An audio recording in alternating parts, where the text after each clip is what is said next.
everyone, welcome to this India Today special where we are joined by a very special guest, one of the country's leading doctors, Dr. Devi Shetty of Narayana Health, the chairperson and also a member of the Supreme Court appointed National Task Force on COVID 2.0, and now being asked to lead an initiative of the Karnataka government to prepare for the third wave of COVID. Thank you so much, Dr. Shetty, for joining me. And I want to start with that big concern over the so-called third wave, because you've written about it and you've mentioned that you're worried that children in particular could be affected by the third wave and therefore you need extra precautions. Could you elaborate, Dr. Shetty?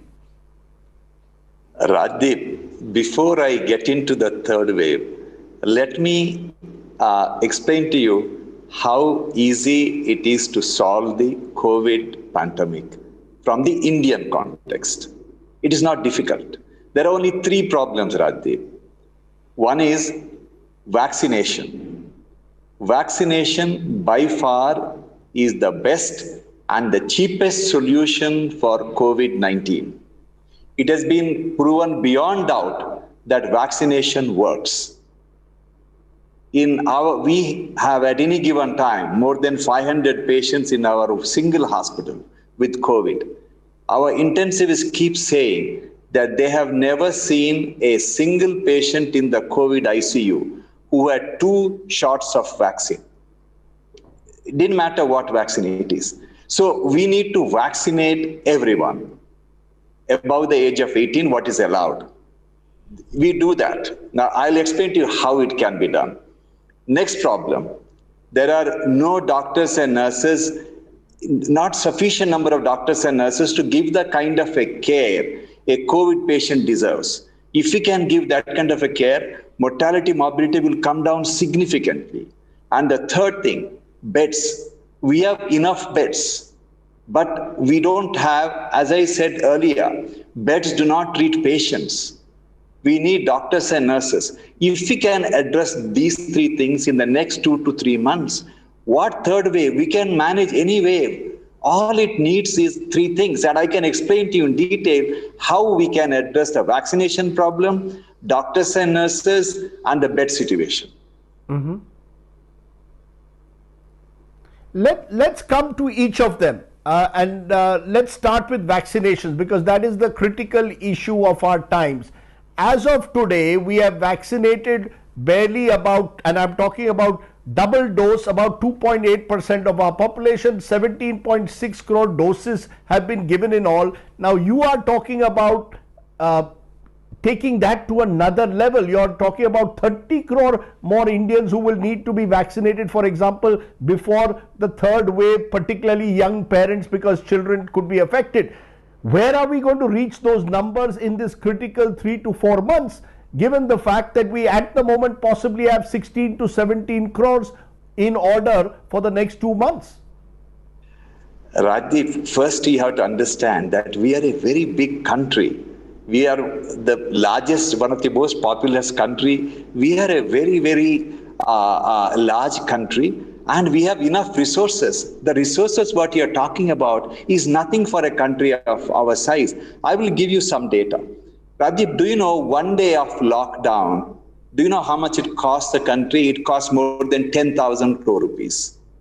And do you know how much it costs to vaccinate 51 crore people? We need to vaccinate only 51 crore people, because about 10-13 crore people will get the vaccination done, or before the vaccine becomes available. For the rest, they would have 13 crore is already vaccinated. And about we have children less than 18, they cannot be vaccinated. So you remove that part. So in the end, you will be left with only about 51 crore people to be vaccinated with 2 doses. And do you know how much it is going to cost? It costs us less than 70,000 crore rupees to vaccinate 51 crore people. That's all it costs. That too, I have kept a price at 700 rupees per vaccine. 700. Tomorrow, if we go to all the world's largest vaccine manufacturers, say that we will give each one of you 10,000 crore rupees in advance for giving us the vaccine, they will bend backwards to expedite the production of the vaccine. It is nothing for us. A country of our size, 70,000 crore rupees, nothing. What is our GDP? Our GDP is 200 lakh crore rupees. What is 70,000 crore rupees? Now, it is if every state government wants to negotiate with the vaccine company, if every municipality wants to negotiate with the vaccine company, obviously the price will not be what it is, and we have to wait for them to manufacture because they are only selling what they have made.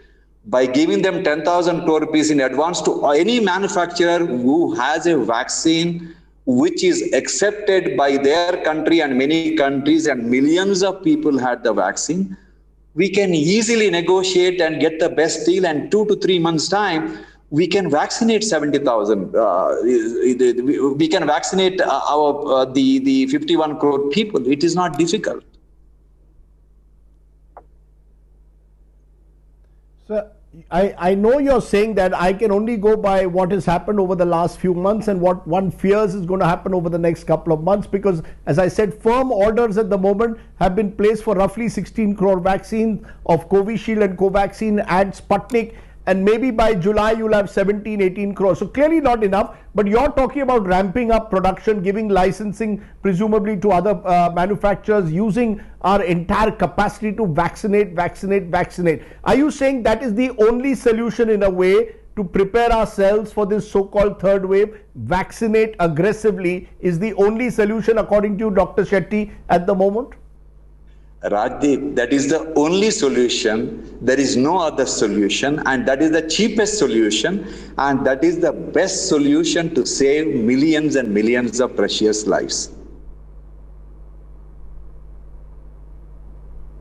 But until as of today, we are not in a position to ramp up vaccination overnight, it appears at the moment. So the fear is that the third wave could come, and as you've written, it could affect children and young parents.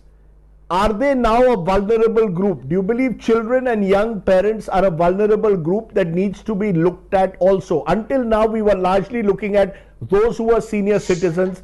With the third wave that you believe will come at some stage or the other, do we need to refocus and now look at young parents and children? Rajdeep, I am not an epidemiologist. I go by what the experts say. Gradually, we have seen number of children falling sick with COVID-19 compared to the first wave and the second wave. It's gradually increasing. And over a period of time, more and more adults will be vaccinated or they will be infected. When that happens, the virus has to find a new host which is susceptible. And below 18 years old, they are not vaccinated, they are vulnerable. So we believe they are the vulnerable group. And for this, we need to take action right now, because it is not like managing an adult with COVID problem in the ICU. Managing a kid in the COVID ICU is extremely complex. It is extremely complex because doctors and nurses cannot manage the kid. Either the mother or the father should be there. Now, if mother or the father who has 2 or 3 other children, if you ask them to come to the COVID ICU, if he or she is not vaccinated, it is not ethically right. So we have to vaccinate them. So there are 160 million kids who are less than 12-year-old. That means we need to vaccinate 300 to 400 million people as soon as possible. If you do not do it, we'll have a serious problem. See, we in adult COVID ICU with very few nurses, hardly 3-4 nurses managing 20 patients at night, we somehow managed. But in adult, in the pediatric age group, that is not possible, because mother or father will stay. They will insist on good service to their child. But the moment they demand that kind of a service cannot be given in a skeleton staffed COVID ICU, what we are seeing here. We need to have millions and we need to have lakhs and lakhs of young doctors, young nurses to work. And for that, we have to make the plan right now. We have to give them what they want. We need to get people who are doctors and nurses who are not currently in the hospital. They are sitting at home mugging for the exam. We need to bring them out. So all these things takes time. So we need to start acting on it now.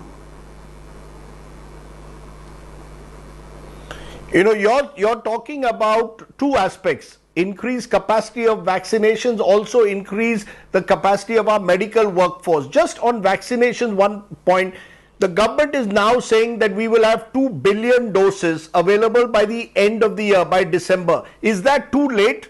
Should we be looking at a 3-month horizon and not a 6-month horizon to ramp up production in multiple times? Are the next 3 months more critical?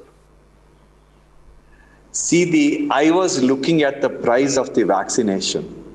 1,200, 1,500 rupees for a vaccination for a single shot. That 2 shots mean 3,000 rupees. There is husband and wife. That means 6,000. And their parents also. You have to. So how many people in the country can afford to spend this kind of money? Last few months has been very, very difficult for working class and poor people. The maids cannot go for work. The people who are servicing all these needs of the rich people, they cannot leave home. There is no revenue coming. They're all daily wagers. So we have to look at the difficulty. People with the money will pay for the vaccination. They may pay premium to cover for the poor people. But all I am saying is that government should come forward, give advance money to these companies, negotiate for the best deal in terms of money and the delivery time. And when that happens, believe me, magic will happen. Because if you are going to go to them with 1 million vaccine here, 2 million vaccine there, they are not going to honor that with the same seriousness as you make advance payment. I spent my whole professional life dealing with big companies. 14% of the heart surgery done in India is done by us. We know how easy it is to negotiate with these companies when you are paying the money in advance, or when there is a big market available. After all, vaccine companies are companies which have been built to make money, of course, serve the people, right? So if you give them money in advance, they will dramatically increase the production. So what you are saying, pay in advance, possibly centralize the purchasing. The center should centralize it and maybe distribute it across the country to the states. The states distribute it and the center procures it from anywhere in the world. And you believe vaccine manufacturers will come if we pay them in advance. Am I correct? 100%, because they can put up the infrastructure, they can hire people with the advance money. If you say you produce it, then I'm going to place the order. What if tomorrow COVID disappears? Nobody is going to take the vaccine.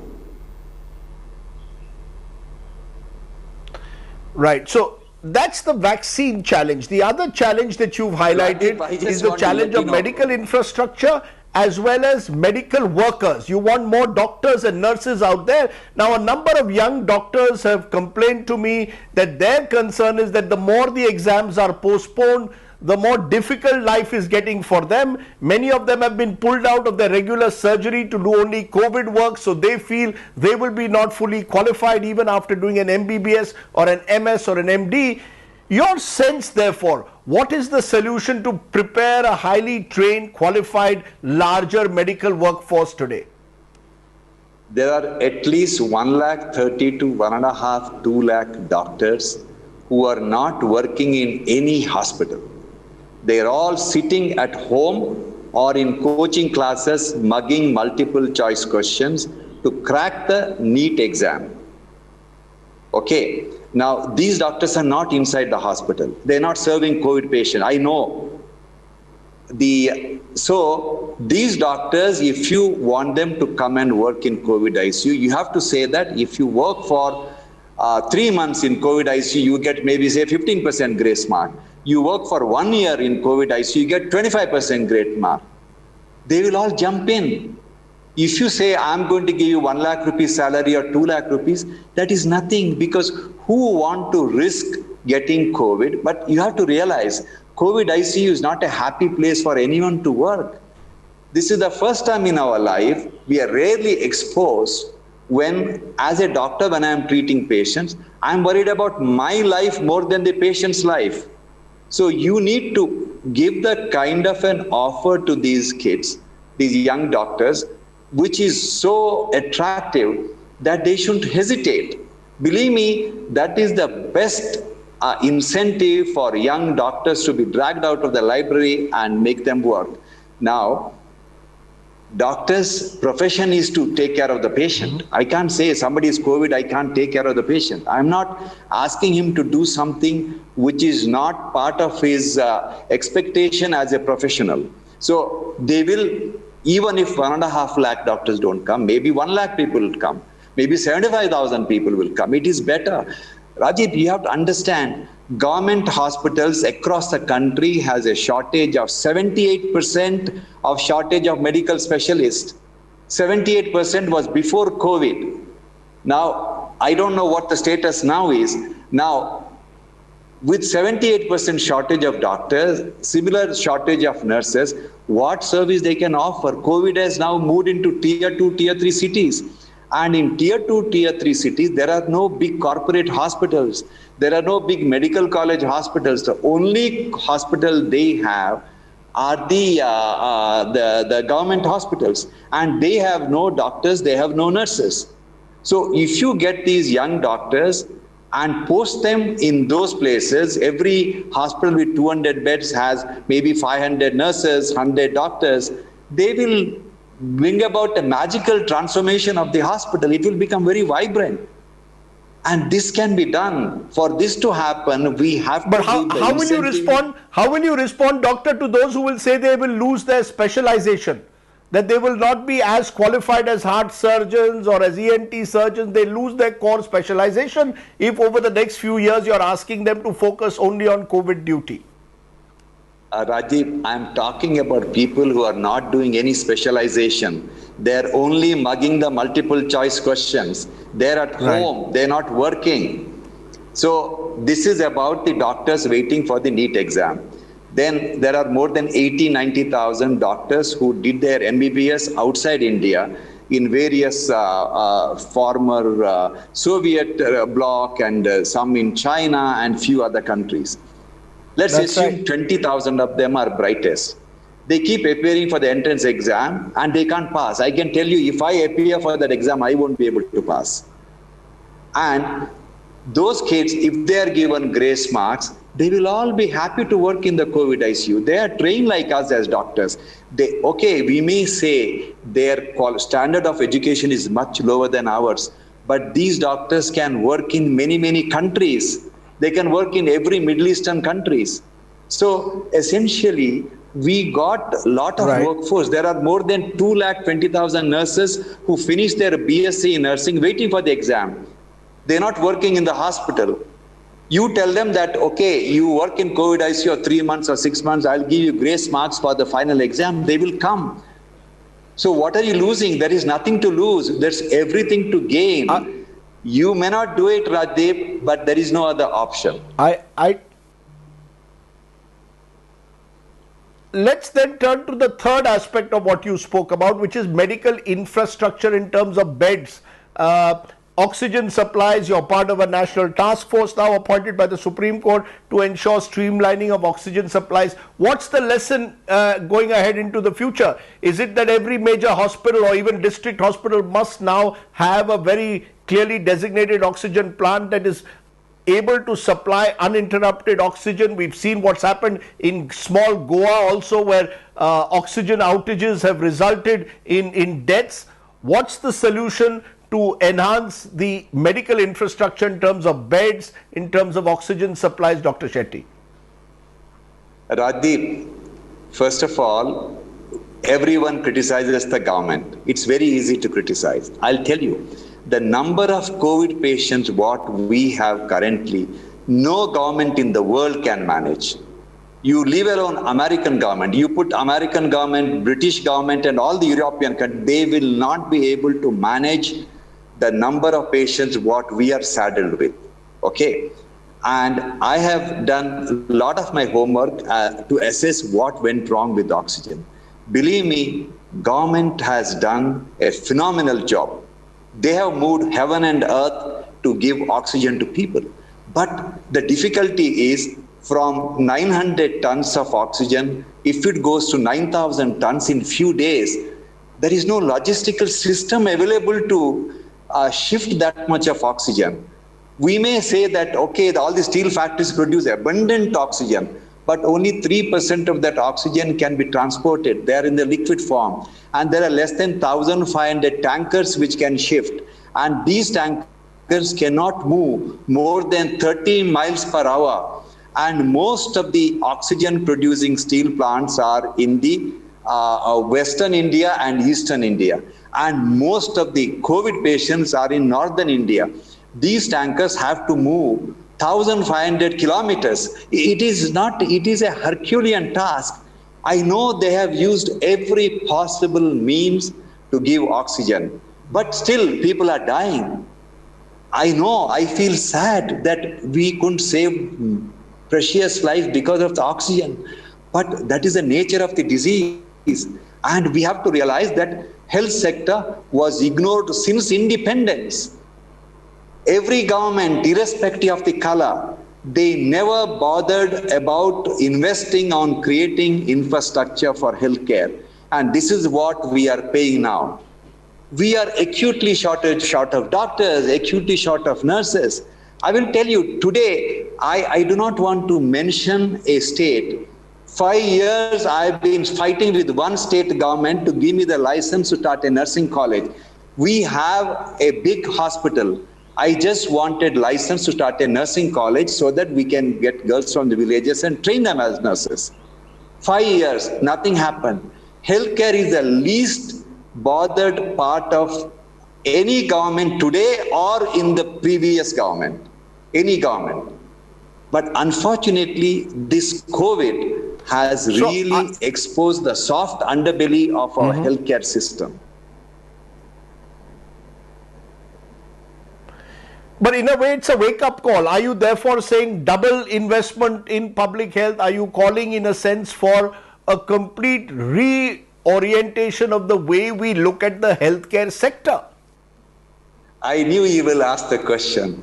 Everyone thinks that money, you throw the money, things will happen. It won't happen. If you have a very badly managed industry, you throw money at them, you think they will become efficient? No. Money gets used up and nothing happens. First thing is you have to address the structural problem of medical healthcare. In healthcare, the fuel are the doctors, nurses, and medical technicians. Do you know how complicated it is to educate? Medical education is made so complicated that medical education has become an elitist affair. Unless you have a huge amount of money, you cannot even dream of becoming a doctor. When I was a young medical student, all my classmates, most of them, were children from working class and poor families. Today, those kids cannot dream of becoming a doctor. Believe me, we are going to pay a heavy price. The doctors with magic in their fingers, passionate doctors with magic in their fingers, they generally come from deprived background. Those kids today are not joining the medical college. That's it.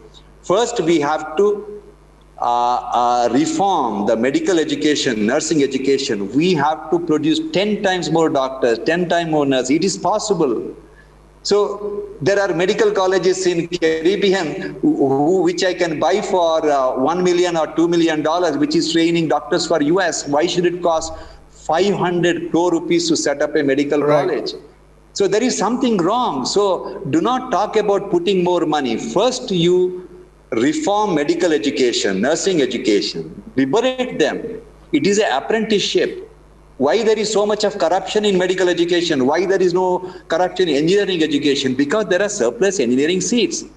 We would have never seen technology revolution in this world and in India if we were also so finicky about giving license for engineering colleges. Because we have engineering colleges, we are dominating the global scenario of technology. Why can't we do the same thing with healthcare? We need to give option for the young kids with the passion. Can I therefore in conclusion ask you where I started off? Do you think we will, having learnt our lessons from COVID 2.0, that the manner in which we let our guard down, allowed election rallies, large festivals to take place, the virus to spread, our medical infrastructure simply couldn't handle the demand? Will we be better prepared in conclusion, you believe, for the third likely wave as and when it comes? A quick answer, sir. I'm very, very sure the way the government is responding, all the state government, central government, I'm very, very optimistic that we will come out with flying colors with the third wave. I trust my government. I have no doubt.